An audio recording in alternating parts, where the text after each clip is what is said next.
What is that line? Define that line for us. How many people who are less well off than we are should be allowed in? We're the most prosperous nation in the world. There are going to be billions of other people around the world who are less well off than we are. What is that line? How many people should we let in? What are the standards for who should be let in? How are we going to vet them? Who should be sent back? And what are we going to do with the ones that we do let in? It's not complicated to answer that question, and the Democrats still refuse.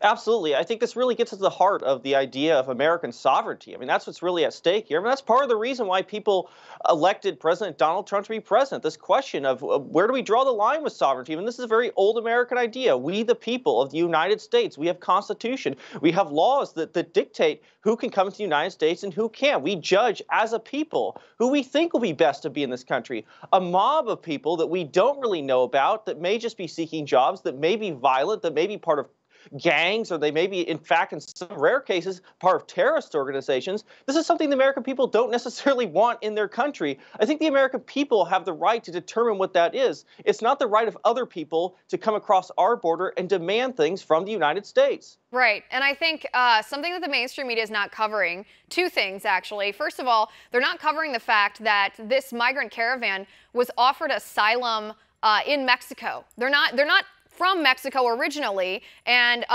fleeing here to the United States to escape, drug cartel violence or the like.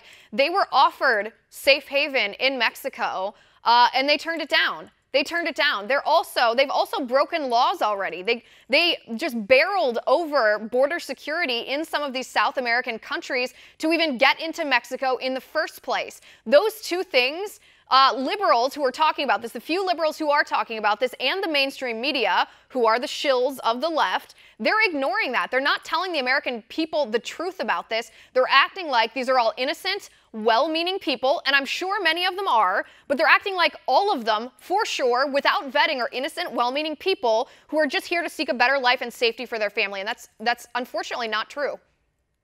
Yeah, these people really are being weaponized for political purposes. Yes, many of these people undoubtedly come from very bad backgrounds. Places like Honduras, they're countries that have had a lot of problems. But we have very specific standards in this country for granting asylum. It's not just your country is a bad place to live. It's, well, your government's actually going after you and repressing you.